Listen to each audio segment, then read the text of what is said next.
실제로 이 경험한 사람의 이야기는 모호하지 않고 이렇게 선명해요. 그죠? 예, 자기가 경험해 본 얘기니까 그걸 들으면 듣는 사람도 선명합니다. 이게 추상적이지 않고 현학적이지 않고. 예, 전도서가 그렇습니다. 전도서가 솔로몬의 경험한 얘기예요. 인생의 경험의 얘기. 그러니까 들으면 우리가 선명합니다. 타인의 경험을 들을 때 우리에게 주는 유익이 뭐냐면, 그것을 제3자의 관점에서 타인의 삶의 경험을 들여다볼 때 우리에게 뭐가 생겨죠? 분별력이 생깁니다. 분별력을 얻는 데 도움이 되죠. 자, 우리 삶에 참 절실한 게 뭔가 하면 분별력입니다. 분별력.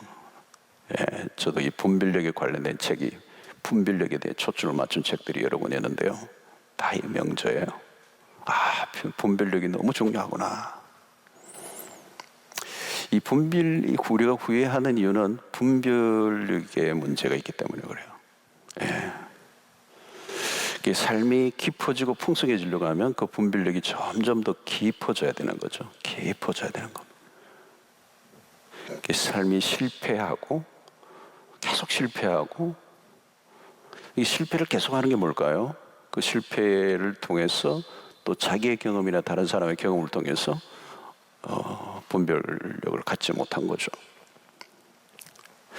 대개는 막 살아요. 다 막 삽니다. 생각 없이 사는 경우가 많습니다. 대부분의 사람들을 만나보면 열심히 노력해서 살면 된다고 그렇게 생각해요. 열심히. 우리 사회가 그렇게 많이 얘기하잖아요. 그렇지 않습니다. 노력만으로 안 되죠. 열심히 살았는데, 많이 보십시오. 열심히 살았어요. 근데 어느 날 갑자기 벼랑 끝에 서요. 열심히 사는 사람 너무 많습니다. 열심히 안 사는 사람이 있을까요? 거의 다 열심히 살죠. 살아내기 바빠요. 그러다가 늘 지치죠. 다 지쳐 있습니다. 여러분, 나이가 든다고 저절로 분별력이 생길까요? 그렇지 않아요.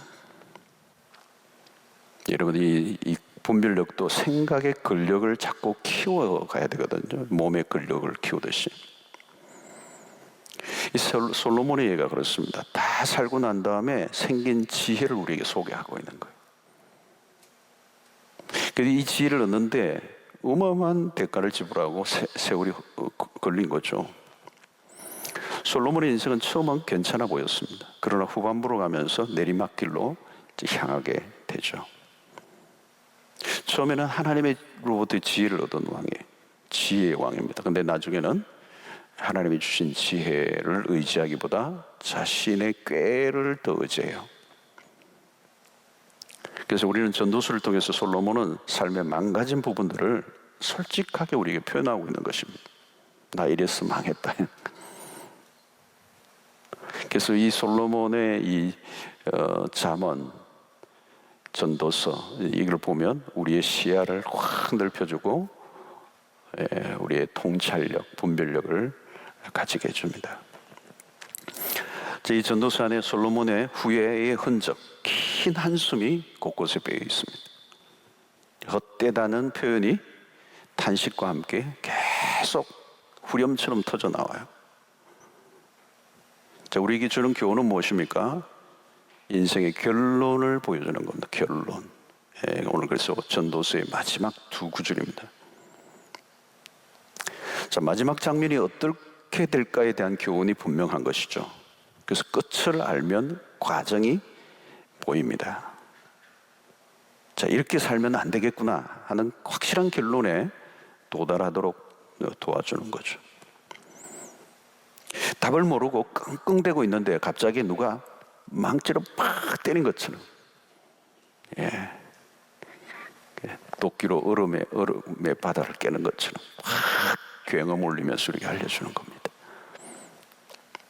여러분, 후회 없는 삶을 산다는 것은 어려운 것입니다. 살다 보면 대부분은 후회합니다.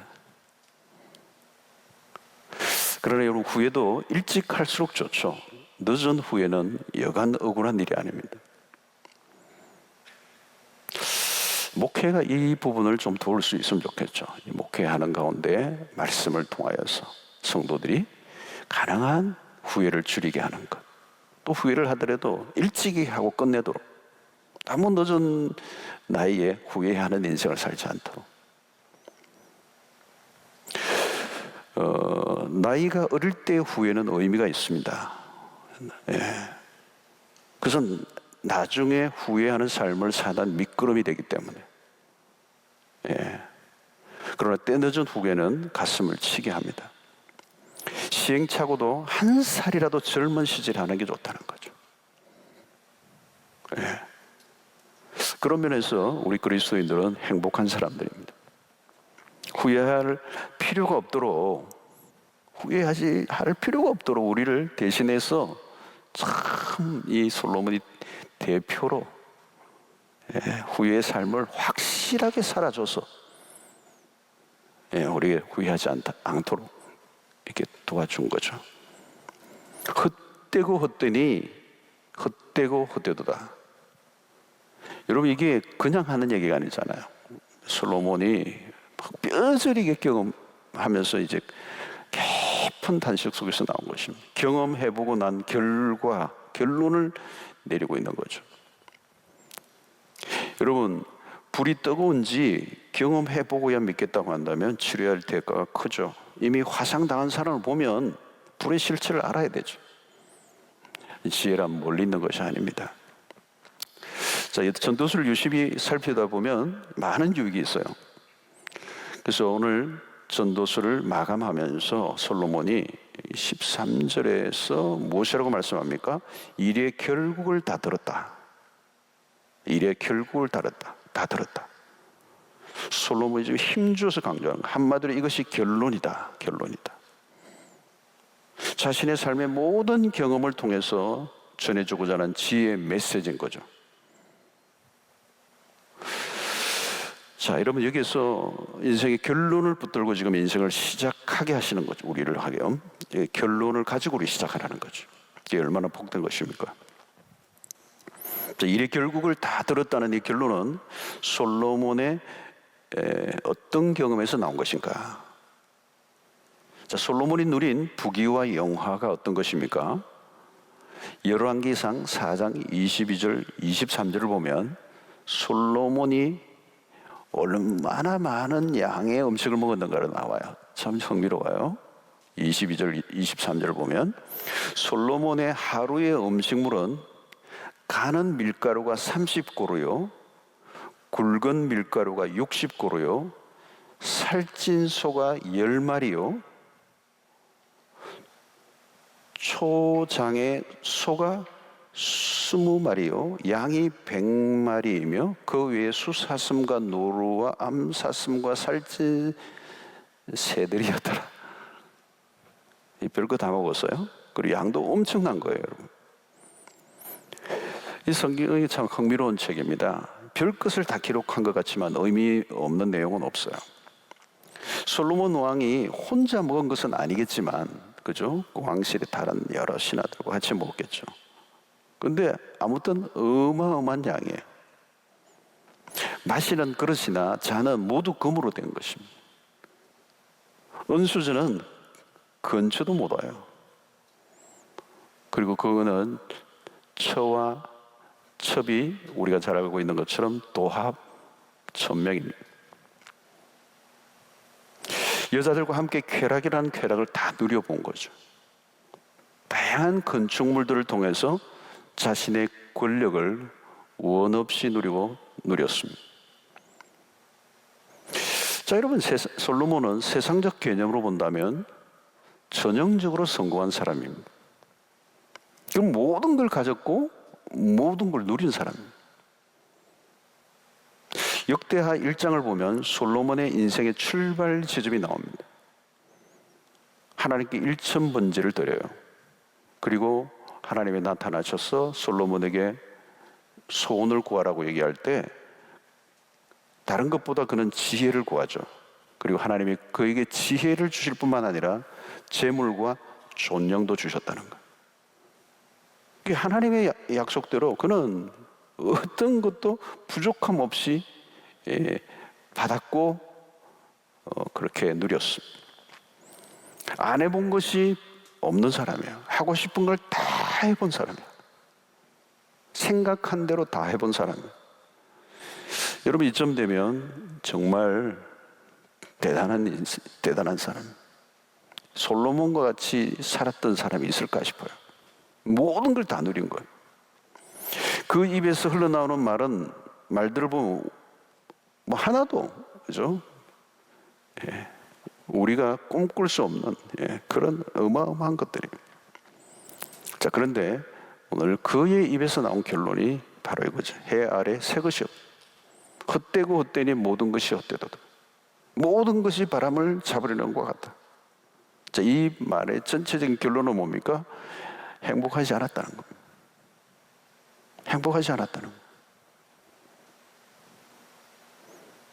이게 뭡니까, 여러분?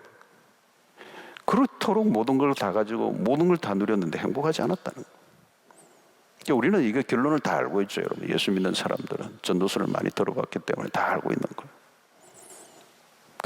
그래도 어떤 사람은 그래도 나도 한번은 그렇게 살아봤으면 좋겠다, 이런 사람이 가끔 있더라고요. 정신 나간 거예요. 가지려고 하면 할수록, 왜 그렇습니까? 가지려고 하면 할수록 갈증이 더 심해지는 거예요. 왜 그렇습니까? 왜 그 갈증이 더 심해지는 거죠? 그런 경험 속에서 도무지 의미를 찾을 수 없었던 거예요. 의미를 찾을 수 없었다는 거예요. 신기한 일 아닙니까? 하고 싶은 것을 다 하고 온 것을 다 가지고 있는데 왜 그렇게 허무에 빠집니까? 행복해서 기절할 정도라고 해야 될 것 같는데 전혀 아니라는 거예요. 여러분, 솔로몬의 이 불행과 후회는 무엇 때문입니까? 한마디로 그런 자기 자신의 누림으로 끝난 거예요. 자신의 배를, 자신의 감정을 만족시키는 일에 몰두한 거. 여러분, 많이 가진 것의 문제가 아닙니다. 가진 것을 이제 어떻게 사용했느냐는 거죠. 성공이 중요한 것이 아닙니다. 성공의 산물로 무엇을 했느냐. 성공한 이후에 실패의 인생으로 고등박치를 치는 사람들이 많은 이유가 여기에 있습니다. 성공이 주는 거기에 빠져서 정신을 못 차려요. 성공의 그 힘에 짓눌려 살아간다는 거예요. 여러분, 성공의 이유가 참 중요해요. 그 성공의 산물을 자신만이 누리면 위험하다는 거예요. 이상한 일은 자기의 행복을 추구할수록 행복이 점점 더 멀어지는 거예요. 행복에 대한 욕구가 강하면 강할수록 불만은 더 커져가는 거예요. 이게 인간이 가지는 딜레마예요. 자, 많은 사람들의 문제는 어디에 있습니까? 나보다 못한 사람을 바라보기보다 나보다 잘난 사람을 쳐다보며 불행에 빠져. 이미 높은 곳에 올랐는데 더 높은 것을 바라보는 거예요. 그래서 불행한 사람들의 특징은 부족해서 불행한 것이 아니라 오히려 정반대예요. 우리는 가지지 못해 불행한 것이 아니고 가진 것에 대한 감사, 가진 것에 대한 행복, 이걸 놓친 것이죠. 여러분, 내가 가진 것이 많은 사람입니까? 아니면 가지지 못한 것이 더 많은 사람입니까? 줄 것이 많은 사람입니까? 아니면 얻어야 할 것이 많은 사람인가요? 여러분, 부자란 내가 다른 사람에게 무엇인가 줄 것이 있다고 생각하는 사람이에요. 지금 어떤 생활 수준인 상관없이 내가 누군가에게 줄 것이 있다고 생각하는 사람, 또 주는 사람이 가장 부자예요. 그러나 줄 것은 없고 받아야 할 것이 많다고 생각하는 사람은 가난한 사람이에요. 탐욕이 문제예요. 우리의 탐욕이 그 성격상 갈 때까지 가는 거예요.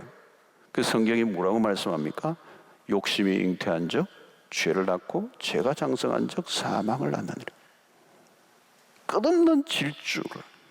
그래서 죽음으로만 멈추어지지 그 질주는 계속되는.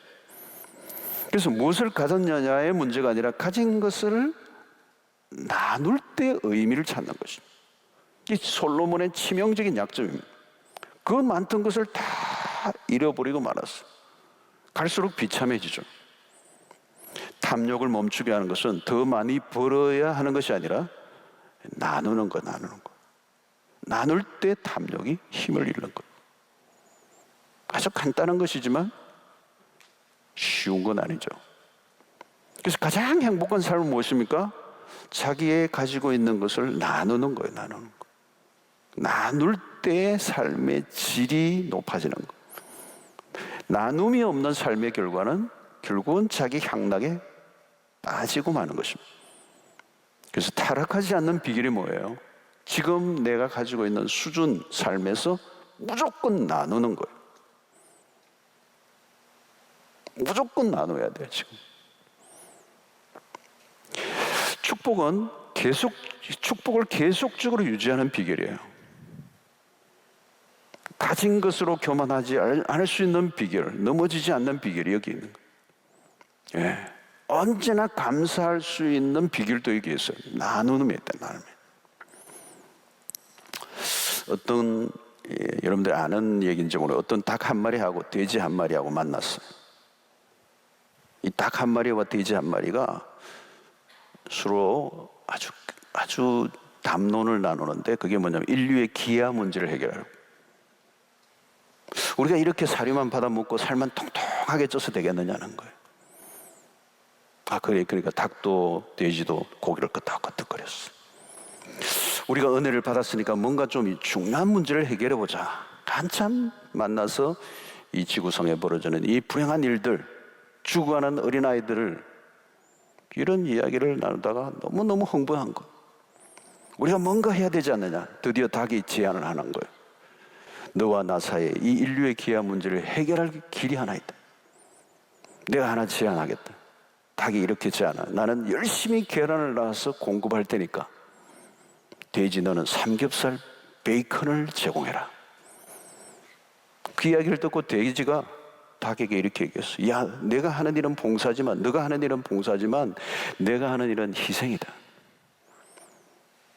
이 봉사와 희생의 차이가 여기 있어요. 닭은 알만 주면 되지만 돼지가 삼겹살을 주려고 하면 그건 죽어야 되는 거예요. 여러분, 이 봉사라고 하는 것은 세상의 사람들도 다 해요. 나누는 거 세상 사람들이 다 해요. 빌 게이츠 엄청난 우리가 그 액수를 상상할 수 없는 액수를 기부했죠, 여러분. 재단을 만들어가지고 그렇잖아요. 상당한 부분을 공익을 위해서 봐요. 천문학적 숫자예요. 오렌 버핏도 마찬가지. 그들은 자녀에게 물려줄 유산을 이미 최소하게 정해놓고 다 나눠주는 거 다. 지금도 계속 여러분이 지금 하나님의 자녀들에게 요구하는 것은 봉사의 차원을 넘어선 걸 요구하는 거예요. 그냥 내 주머니 좀 나눠주는 정도가 아니라 희생을 요구하시는 거예요. 희생. 지금 솔로몬이 자신에게로 다 쏟아부은 거예요. 모든 걸 다 가지고 모든 걸 다 누렸는데 모든 게 자기에게로만 집중된 거예요. 불행한 거예요. 불행한 거.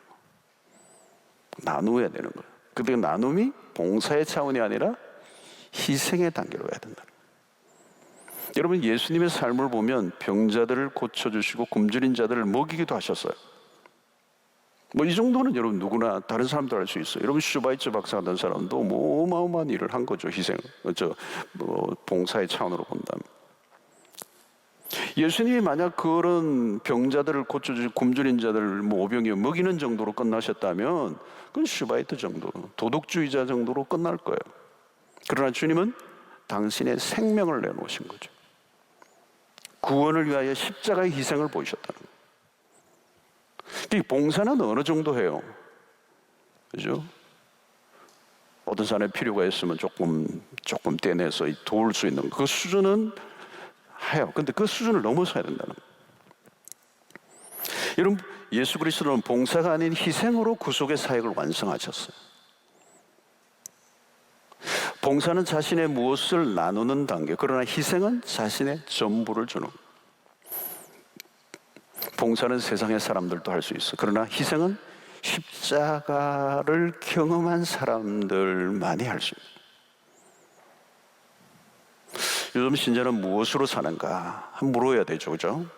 코로나 때문에 우리가 좀 불편해졌고 또 감염될까 불안하기도 하고 또 활동에 제약받고 또 우리의 건강을 지키는 수준으로만 우리가 산다면 굉장히 소극적이고 수동적이고, 그건 일반 사람들과 대동소이한 거예요. 다르지 않아요. 예. 여러분, 우리가 이 땅에 살면서 가지는 최고의 가치는 무엇입니까? 부자가 되는 것 아니겠죠, 그죠? 그리스도인이라면. 세속적인 성공의 목표가 무엇입니까? 예. 자기의 만족이잖아요, 그죠? 자기의 만족. 아무리 긁어 모아도 안 되는 거거든요, 그죠? 나눔인데 그 나눔을 너무 희생으로 가야 돼. 그 희생은 부담스러운 거예요. 근데 그리스도인의 삶의 기준은 언제나 십자가입니다. 그리스도는 이 땅에 봉사로 오신 분이 아니에요. 봉사를 하셨지만 희생의 삶을 사셨다. 오늘 이제 코로나19 팬데믹을 맞으면서 오늘 우리에게 주는 메시지 중에 하나가 뭐냐면 십자가예요, 십자가. 왜 우리가 십자가 앞에서 무너집니까? 다 우리가 그리스도인이 될 때 무릎을 꿇고 깨어진 순간은 십자가거든요. 산상수훈이 주옥 같은 설교지만 그것 때문에 무너진 건 아니에요.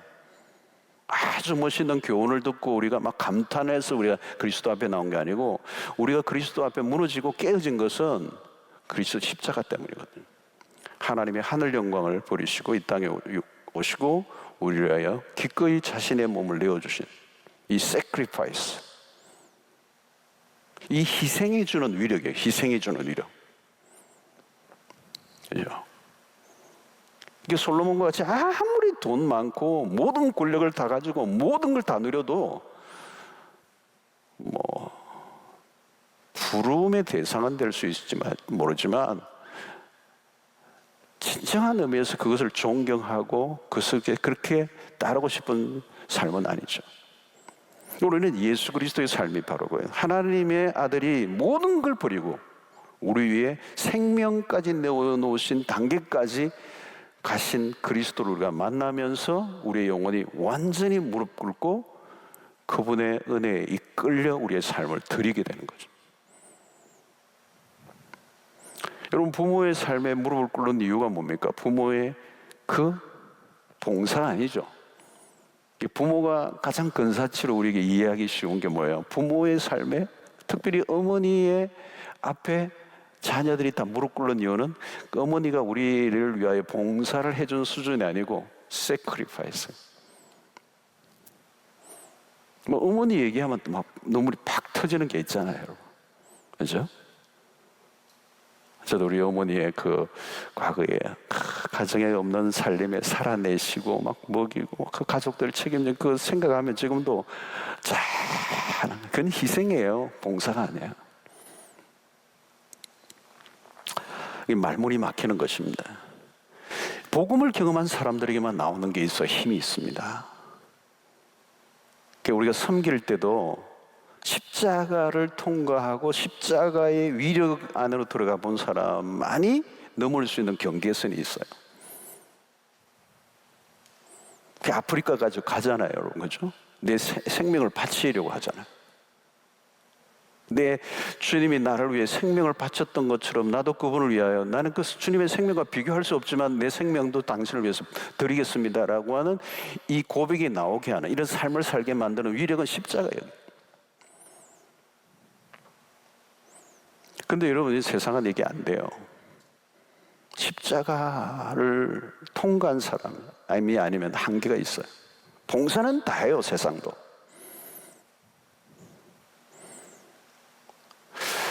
여러분, 우리가 세상에 승부를 걸 수 있는 힘이 뭐냐면 이겁니다. 희생입니다. 아무 대가 없이도 기꺼이 내 자신을 내어줄 수 있는 것. 전염병이 창궐했을 때에 역사의 기록에 의하면 그리스도인들은 달랐다는 거예요.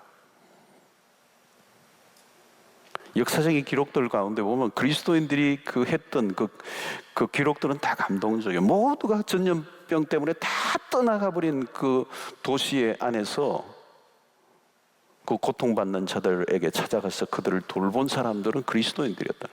왜 그게 가능하냐면 내 생명을 내어주신 그리스도의 그 은혜를 알기 때문에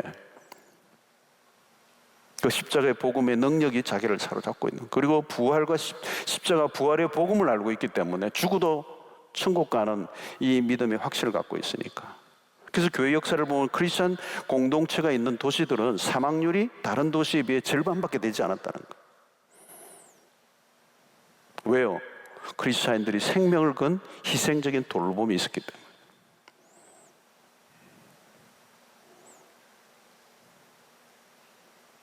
생명을 건 희생은 십자가 부활의 복음을 가진 사람만 가능하다는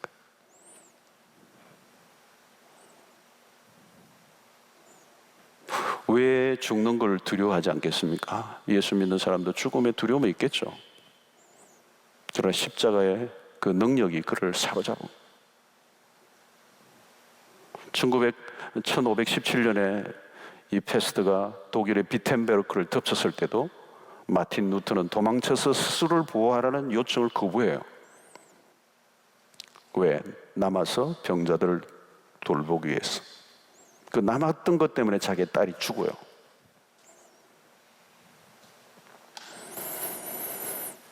자, 그게 희생이죠. sacrifice. 복음을 경험한 사람만이 할 수 있는 일은 우리 주님이 충분히 모델이 되신 거죠. 여러분, 이 전염병이 코로나19 팬데믹이 장기화되고 있습니다. 뭐 언제 끝이 날 것인지는 잘 몰라요, 지금. 이 장기화되면서 우리의 삶이 많이 피폐해져요. 뭐 이미 많이 피폐해졌어요. 뭐 코로나 블루, 뭐 이런 우울증, 20, 30대 여성들의 자살률 막 치솟고, 나 통계 보면서 깜짝 놀랐어요. 올해 지금 일어난 이 몇 개월 사이에 국가적으로도 지금 뭐 경제적으로도 다 바닥에 났어요. 더 이상 뭐 도울 수 있는 국가가 없어요, 여러분. 지금 전부 다 그냥 막 빚인데. 그리고 생존의 문제에 많은 사람들이 극단적으로 이제 치닫고 있습니다. 누가 이 일을 해결할 수 있을까요? 국가가 복지로 막을 수 있을까요? 못 막아요. 좀 돈 없어요. 그리고 이것은 물질만의 문제도 아니에요. 정신적, 영적인 어려움들이 밀려와요. 누가 할 수 있을까요? 돌아보면 우리가 할 수 있는 일들이 점점 더 많아지고 있어요. 그리스도인들이. 코로나 상황으로 다가가지 못하지만 비대면 사회라도 대면할 수밖에 없는 대상들이 이제 생기게 돼 있어요. 여러분, 다른 사람의 타인의 고통에 다가가면 사역의 장이 열립니다. 우리도 힘들지만 더 힘든 사람들과 나아갈 필요가 있는 거죠. 그것이 사실은 이웃을 살리는 일이지만 내가 사는 길이에요. 교회가 사는 거라. 저는 이제 한국교회도 지금 이 상황에서 할 수 있는 최선의 길은 어려운 이웃을 돌보는 일이에요. 연약한 이웃을 돌아보는 거예요. 국가가 할 수 없어요. 정말 사랑과 선행을 우리가 해야 되는 거예요. 우리가 뭐 지금 코로나 빨리 지나가고 마음껏 예배드리고 평안한 날이 오기를 갈망하는 것도 중요하지만 더 중요한 것은 이 어려움의 때를 허락하시고 이 어려운 때에 하나님의 백성과 교회들이 뭘 해야 될 건가? 고통하는 이웃에게 다가가는.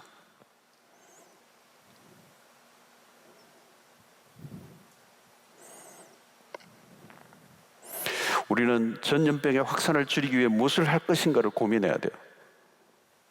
이웃을 어떻게 섬겨야 하고 힘들수록 더 힘든 사람들, 더 힘들어진 사람들을 돌보는 일. 그것이 그리스도의 삶의 선택이어야 된다. 우리의 신앙, 또 우리의 삶, 우리의 가정 중요하지만 어려운 때에 더 어려움을 겪고 있는 이웃들에게 봉사의 수준이 아니라 희생으로 다가가는 것. 그것이 그리스도의 십자가가 우리에게 보여준 모습이고 그것은 교회만이 할 수 있는. 자, 오늘 여기 본문에서 솔로몬은 일의 결국을 다 들었으니 이랬어요. 내가 그동안 붙잡고 살았던 것으로는 행복이 없었다는 것을 깨달았단 말이에요. 오직 한 가지 선택밖에는 없어. 무엇입니까? 그 13절에 말해서 하나님을 경외하고 그의 명령들을 지킬지어다. 이것이 모든 사람의 분본이니라. 솔로몬은 자신의 삶에서 거품을 제거하고 나니까 선명해진 거야. 선명해진 거야. 오직 한 가지, 하나님을 경외하고 그 명령을 지킬지어다. 그리고 그는 영원한 것이 무엇인지를 비로소 깨달았던 거죠. 영원한, 주의 말씀은 영원해. 여러분, 우리가 도전하는 것은 무엇입니까? 항상 머릿속에 놓치지 말아야 할 기준입니다. 없어지지 않을 것을 위해서 생명을 거는 거예요. 없어지지 않을 것, 영원한 것. 과연 없어지지 아니할 것인가? 영원한 가치를 위해서 살아갈 것이 무엇인가? 여러분, 우리 앞에는 하나님의 심판의 날이 바로 앞에 있습니다. 14절의 말씀이죠. 하나님은 모든 행위와 모든 은밀한 일을 선악간에 심판하시리라. 종말론적인 얘기죠. 종말론적인 거죠. 모든 것을 하나님 앞에서 심판이 받는다는 거예요. 성경의 중대한 주제예요. 지금 종말을 가지고 나온 거예요. 결론이 난 거예요. 모든 행위, 모든 은밀한 일들이 드러난다는 거예요. 자, 이 드러난다는 것 자체가 뭘까요? 심판이죠. 모든 행위에 대해서, 모든 은밀한 일들이 선악간에 심판을 하실 거라는 거예요. 자, 여기에서 우리는 선명한 태도를 유지해야 합니다. 종말의 심판에 대한 확실한 관점을 놓치지 말아야 한다는 거예요. 우리는 건강하지 못한 종말론들 때문에 종말론이 많이 퇴색된 상태 속에서 우리가 살고 있어요. 그럼에도 종말론은 우리의 신앙에 매우 중요한 기준입니다. 신자의 기준은 종말입니다. 종말론. 마지막에 이루어진 하나의 약속만 남아있잖아요. 우리에게 종말이에요. 종말. 우리의 신앙의 기준은 종말이에요. 그러므로 미래가 분명하게 우리는 정해져 있습니다. 미래가 정확하게 정해져 있기 때문에 현재의 삶이 명료한 거죠. 여러분, 종말론을 놓치면 우리 신앙은 갈 길을 잃습니다. 종말론이 희미해지면 우리 신앙은 갈팡질팡해요. 어쩌면 오늘의 신앙의 혼란은 종말론이 사라졌기 때문에. 성경은 정확히 미래의 한 시점에 초점을 맞추고 있어요. 그 날은 막연한 날이 아니에요. 확실하고 분명하고 정해진 날이에요. 그 날엔 정해져 있고요. 그 날이 우리에게 지금 다가오고 있는 거. 우리가 기다리든 기다리지 않든 그 날은 오고 있습니다. 종말론이 희미해지면 남는 것은 답이 없는 인생이에요. 미국에 척 스미스 목사님이 있습니다. 갈보리 채플이죠. 갈보리 채플이라고요. 저도 한 두세 번 가본 적이 있는데요.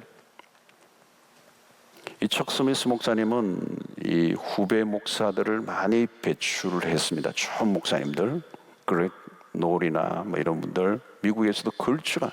그리고 이 척 스미스 목사님의 이 갈보리 채플의 그 교회, 지교회가 미국 외부에도 있지만 미국 안에 어마어마하게 많아요. 그 갈보리 채플의 그 바이블 칼리지에서 많은 그 목회자들을 길러냈어요.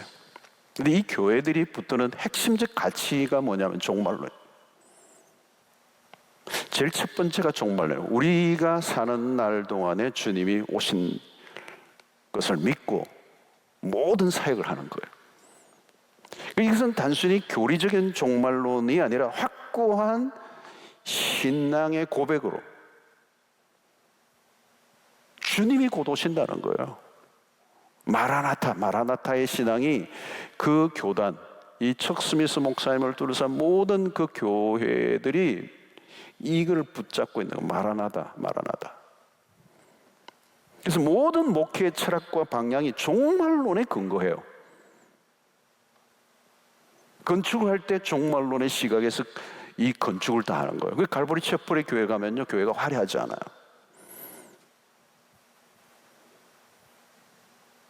굉장히 검소하게 지어놨어. 돈을 너무 많이 들이지 않아요. 왜요? 주님이 곧 오실 때. 그렇다고 해서 막 그냥 뭐 너저분하게 짓는 게 아니라 아주 주님의 재림을 의식하고 모든 것을 한다는 거죠. 우리는 주님이 오신다고 얘기하면서도 우리는 전혀 오실 것 같지 않게 모든 것을 계획하고 일을 할 때가 많거든요. 근데 이 척 스미스 목사님과 이 교단은, 이 목회자들은 철저하게 이 마라나타의 신앙, 곧 주님이 오십니다.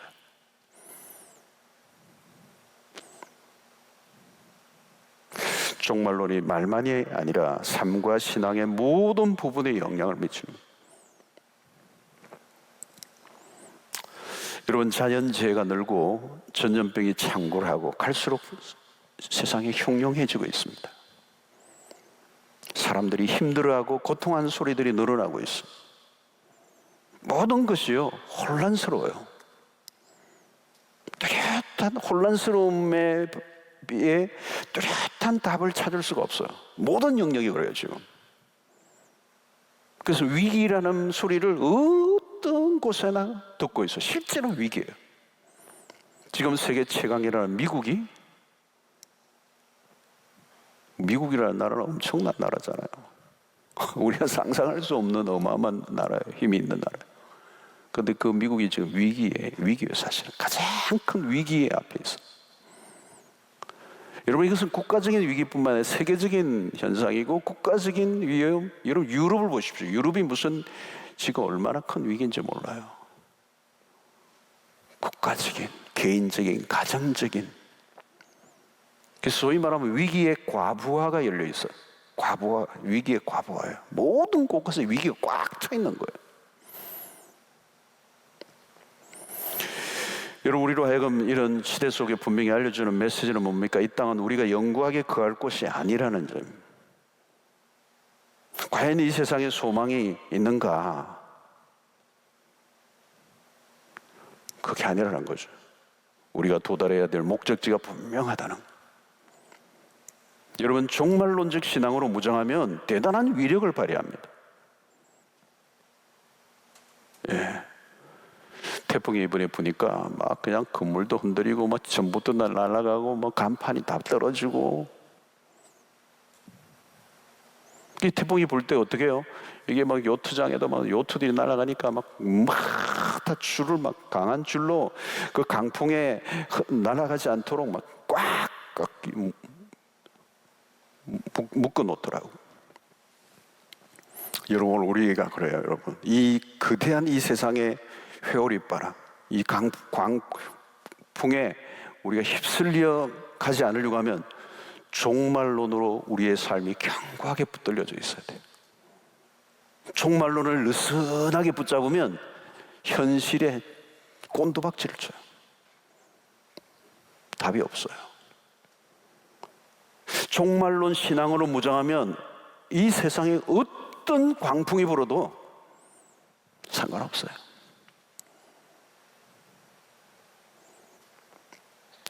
오히려 여러분, 광풍이 불면 좋은 게 있어요. 시시한 것들은 다 날아가 버려요. 붙들 것만 붙들게 되는 거죠, 여러분. 여러분, 시련이 오고 어려움이 오고 막 이런 전염병이 일어나고, 여러분 전쟁이 일어나세요. 전쟁이 일어나는데 뭐 이것저것 다 챙깁니까? 다 그냥 딱 자기 애 없고 뭐 이것저것 다 뭐 챙길 거 없어요, 여러분. 본질에 충실하게 되잖아요. 중요하지 않은 것들을 얼마나 많이 붙들고 살았는가.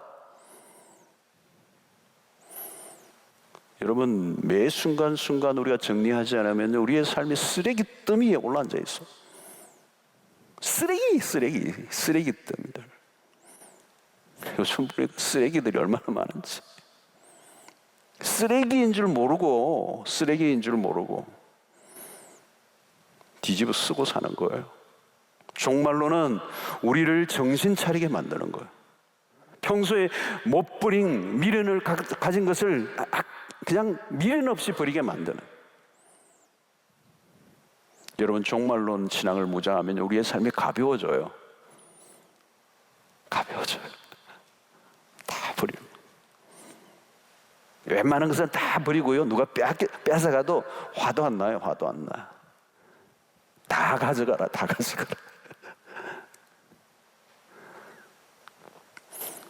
왜 화가 나죠? 내가 붙들고 있으니까 화가 나는 거죠. 붙들 게 뭐 있어요, 여러분? 여러분, 종말론을 가진 신자인가 아닌가에 따라 신앙의 질이 완전히 다른 겁니다. 하나님의 심판의 기준이 뭡니까? 예수님이 우리에게 주신 것들에 대한 결산이에요. 다른 말로 하면 우리가 가지고 있는 것은 전부 하나님의 심판의 대상들이에요. 너 그거 가지고 뭐 했냐는 거예요. 많으면 뭐예요? 많을수록 그걸 뭐 했느냐는 거예요. 심판의 무게가 커지는 거예요. 여러분, 많이 가졌다는 말은 좋기도 하지만 책임이에요. 그러면 우리의 삶의 정확한 목표는 무엇입니까? 최고의 가치는 무엇입니까? 잘 먹고 잘 사자는 것의 정체는 도대체 무엇입니까? 아침에 눈을 떠 무거운 몸을 이끌고 직장으로 나가는 나의 삶 속에 희열이 넘치게 하는 절대적 가치가 있느냐는 거예요. 좀 더 편안한 환경, 좀 더 질 좋은 음식, 좀 더 좋은 첨단의 물건들을 붙잡는 것입니까? 요즘 부동산에 사람들이 관심이 많아요. 아파트 값이 오르기 전에 팔았는데 팔고 난 다음에 값이 막 올라가니까 그냥 낙심이다. 괜히 일찍 팔았다고 후회하는. 그래, 안 팔고 있었는데 막 값이 올랐다고 막 너무 좋아하는 거. 할렐루야, 주님이 나를 사랑하셨다고. 또 그것 듣는 분은 또 막 시험이 들고. 여러분, 그리스도인들이 이 땅에 변화무쌍한 것들에 휩쓸려 다니면 안 돼요. 참, 우리는 한국은 그런 것 같아요. 우리는 집을 삶의 귀중한 가족애를 경험하고 풍성한 그 사랑을 경험하고 그 가족의 사랑스러운 추억이 쌓아가는 어떤 공간이기보다는 부동산적 가치에 오락가락하는 이 모습, 돈의 가치로 모든 이 삶의 이 형태, 우리의 이 문화, 우리의 삶의 어떤 그런 가족애나 그 사랑스러운 어떤 경험의 공간이 아니라 이 부동산의 가치로 모두 판단하고 매기고 거기에서 희로애락을 느끼고. 여러분, 값이 오르지 않아도 내가 살고 있는 곳에서 알콩달콩 가족들이 행복을 누리며 살아가는 삶의 질에 대한 얘기는 없고, 얼마짜리인가, 얼마나 올랐는가, 민감한 얘기를 제가 건드리는 것 같기도 하고. 저를 미워하지 말아주세요. 여러분, 솔로몬이 그 얘기를 하는 거예요. 허무한 얘기라는 거예요. 지금 솔로몬 얘기를 하고 싶은 거예요.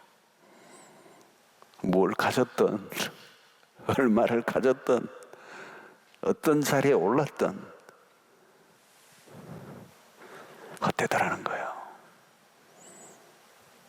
그 결국은 무엇인가를 우리에게 뚜렷하게 가르쳐주고 있는 거예요. 이 땅에서 우리의 삶을 돌아보면 많은 것을 가지고 있어요. 적지 않은 것을 우리가 누리고 있어요. 가지고 있는 게 너무 많아요. 그럼에도 불구하고 행복하지 않다면 우리는 전도서를 다시 꼼꼼하게 들여다봐요. 별것 아닌 것들 때문에 목매달지 마세요. 가져도 후회, 안 가져도 후회할 것들에 정력을 쏟지 말라는 거예요. 있으나 없으나 상관없는 것들에 눈독을 들이지 말라.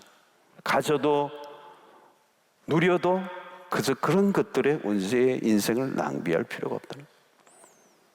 가진 것이 있으면 나누고 그 나눔을 희생의 단계까지 점점 확대하고 거기서 오는 그 기쁨은 알 사람이 없는 거죠. 여러분, 인생의 끝이 옵니다. 젊음도 곧 끝이 납니다. 나에게 있던 것들이 내게서 떠나는 날이 어차피 옵니다. 내가 붙들고 있는 게 실제가 아닙니다. 전도서는 단순한 염세주의자의 얘기가 아니에요. 그냥 끝장내자는 극단주의자도 아니에요. 언젠가 하나님 앞에 서게 되는 순간이 반드시 올 것이라는 것을 믿는 종말론자의 얘기예요. 후회함이 없는 인생이란 곧 영원한 것을 붙잡고 살아가는 삶입니다. 그 외에는 모든 것이 헛된 후회와 통한의 스토리뿐이라는 사실을 말씀하고 있습니다. 절망하고 허무하는 것은 영원한 것을 붙들지 못했기 때문에. 그래서 요한일서 2장 17절의 말씀은 이 세상도 정욕도 지나가되 오직 하나님의 뜻을 행하는 자는 영원히 거하느니라. 여러분 여기 보시면 이 세상도 그 정욕도 어때요? 패스드, 지나간다는 거. 오직 하나님의 뜻을 행하는 자는 영원히 거한다. 영원히 거한다. 대조적이죠. 지나가는 것을 붙들지 말라는 겁니다. 우리가 종종 착각하는 게 있습니다. 내가 굳게 붙들면 사라지지 않을 줄로. 다 지나가요. 빨리 지나가요. 무술 속도로 지나가요. 왜 헛됩니까, 여러분? 지혜자가 계속 헛되다고 하는 이유는 모든 것이 순간적이기 때문에 그래요. 잠깐 지나가는 것들은 붙들고 있으면 금방 헛됨을 깨닫게 될 거라는 거예요. 인기도, BTS 인기도 얼마나 가겠어요, 여러분? 이 인터뷰 나왔는데 보니까 얼굴이 아주 영하고 영원할 것 같은데 그렇지 않아요. 명예도, 권력도, 돈도 얼마 못 가요. 영원한 권력이 있습니까? 대단해 보여도요, 끝이 나요. 영원한 권력 없어요. 길게 보면 다 하루살이에요. 사람들이 물러나라 하고 소리 안 쳐도요, 그냥 다 물러나게 돼 있어요. 끝이 나게 돼 있다고. 영원한 권력이 어디 있어요, 여러분? 태풍으로 바람이 부니까 다 흔들리잖아요. 그렇게 잘 지은 아파트인데 흔들흔들하고. 여러분, 흔들린다는 얘기는 뭘까요, 여러분? 우리가 붙들 것이 아니라는 겁니다. 잠시 지나가는 것만을 붙들고 사는 사람은 결국 비관적인 결말을 맞이할 수밖에 없습니다. 불보듯 뻔한 거예요. 세상 사람들도 그건 다 알고 있어요. 인생이 길지 않다는 거. 그러나 영원한 것을 보지 못했기 때문에 결국 오늘 지금 당장 먹고 즐기는 것에 몸을 던지는 거예요. 내일 죽을 인생, 오늘 신나게 먹고 마시고 즐기자. 쾌락주의자가 되는 거예요. 여러분, 세상 안으로 들어가면 즐기는 문화가 엄청난 가속도가 붙어요. 근데 요즘 코로나가 이거 모든 걸 스탑을 시켜버렸어요. 밤에 춤추러도 못 가고 모든 거 다 막아버렸어요. 서울 쪽에는 10일 이상 모일 수도 없어요. 모든 가게가 문을 닫았어요. 술집이고 뭐고 그냥 다 닫아버렸어요. 그럼 여러분 끝이 날까요? 그러지 않아요. 죄는요 사라지지 않아요. 아마 이 코로나 팬데믹이 지나가는 순간 그동안 엄청나게 죄가 응축되어 있는, 억압되어 있는 것이 표출되면요, 또 무슨 일이 일어날지 몰라요.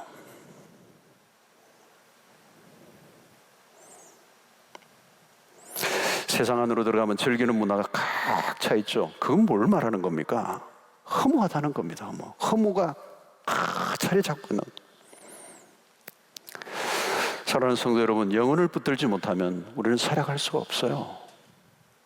못 살아요, 여러분. 삶의 의미를 발견하지 못해요. 잠시 지나가는 그것은 곧 우리에게 허물을 가져다 줄 것이기 때문에. 삶의 의미를 발견하지 못하는 사람은 어때요? 이 meaning이라는 단어, 그죠? 뜻이라는 말, 의미라는 거, 이게 얼마나 중요한 거예요. 가치, value라는 거. 여러분, 이걸 발견하지 못하면 사람은 미치게 돼 있습니다. 하나님 그렇게 만들어 놨어요.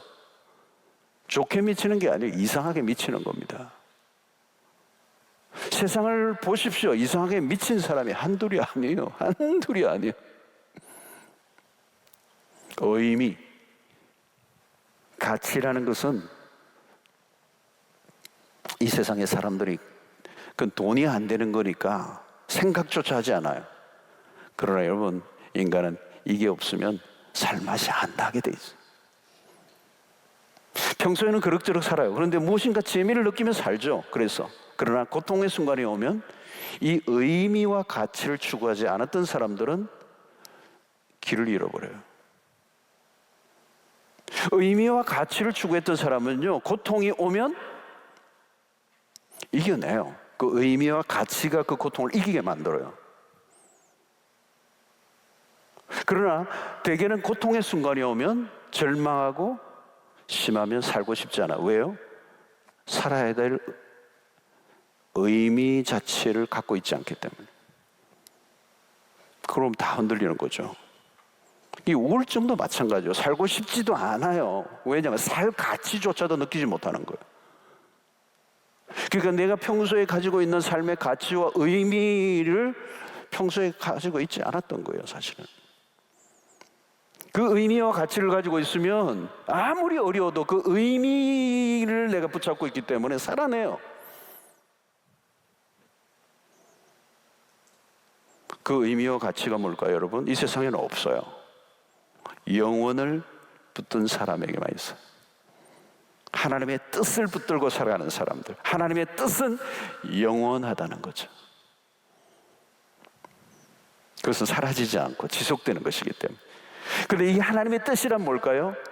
그것은 성경에서 발견한 명확한 뜻이 몇 가지 있지만 요한복음 6장 39절에 나를 보내신 이의 뜻은 내게 주신 자 중에 내가 하나도 잃어버리지 아니하고 마지막 날에 다시 살리는 이것이니라. 영혼 구원입니다. 세상에 다양한 이슈들이 늘 떠오르고 있지만 포기할 수 없고 양보할 수 없는 것이 뭘까요? 구원하는 거죠. 영혼을 구원해내는. 왜 영혼 구원이 그렇게 중요합니까? 하나님의 아들 예수 그리스도가 이 땅에 오신 목적, 십자가를 지신 이유이기 때문에. 주님은 아버지의 뜻을 품고 사신 것이죠. 나를 보내신 이의 뜻, 그 뜻을 이루기 위해서 당신의 생명을 거신 것. 그게 그분의 가치였습니다. 내게 주신 자 중에 하나도 잃어버리지 않고 마지막 날에 다시 살리는 이것. 지옥으로 달려가는 한 영혼이 건져냄을 받는 그 일. 가장 위대한 사명. 그 순간 사역을 위해 사셨어요. 그것이 영원한 아버지의 나라에서 영원히 기억될 일이기 때문에. 영혼을 구원하는 일보다 가치 있는 일이 있는가? 복음을 위해 사는 것보다 더 의미 있는 일이 있을까? 다른 것은 다 허무한 것입니다. 여러분, 하나님의 뜻은 잃어버린 자를 구원하는, 내게 주신 젊음, 내게 주신 물질, 내게 주신 건강을 가지고 이 생명을 살리는 일을 위하여 헌신해야 될 것입니다. 그것만이 영원히 남는 것입니다. 그 영혼을 추구하는 삶이죠. 그러면 명확해져요. 그리고 혼란할 일이 하나도 없습니다. 잠시 후면 다 지나갑니다. 그 지나갈 것에 인생을 걸지 마십시오. 생명 살리는 일에 자신의 인생의 초점을 맞출 때 하나님께서 기뻐하시는 후회함이 없는 인생을 살 수 있는 비결이 있는 줄로 믿습니다. 영원한 것, 그것을 붙잡으면 영원히 후회함이 없을 것입니다. 우리 주님이 오시는 그날이 가까운 이때에 우리가 해야 될 삶의 본질, 가장 중요한 핵심적 가치, 영혼 구원을 위해서 주님이 이 땅에 오셨던 그 이후에 정확하게 맞춘 삶을 살아가는 여러분들 되셔서 종말론의 신앙으로 그 영혼을 추구하며 살아가고 있다면 여러분, 우리에게 무슨 일이 일어나든지 상관없습니다. 그 일이 맞춰질 때까지 이 세상은 존재할 것이고, 그 우리의 사명이 다하면 이 세상이 문이 닫고 다 끝이 날 것입니다. 그 종말론의 시간에 정확하게 맞추어져서 우리는 오늘 나에게 주어진 한 영혼을 가치를 깨닫고 그를 영원으로 이끌기 위해서 우리의 삶을 드리는 일에 몰두하고 최선을 다하는 그 일이 마지막 날에 후회함이 없는 유일한 길임을 우리가 알고, 여러분, 코로나 시대에 너무 움츠리만 있지 말고 여러분 지금 옆에 가보십시오. 요즘 교회에 대한 여러 가지 부정적인 얘기 많은데 whatever 상관없어. 이 세상은 여전히 복음이 필요하고 예수가 필요하고 그들을 구원해내야 하고, 지금 틀림없이 사람들은 목에 말라 있어. 힘들어 있어. 길이 없어요. 답이 없어요. 예수 그리스도만이 유일한 답이에요.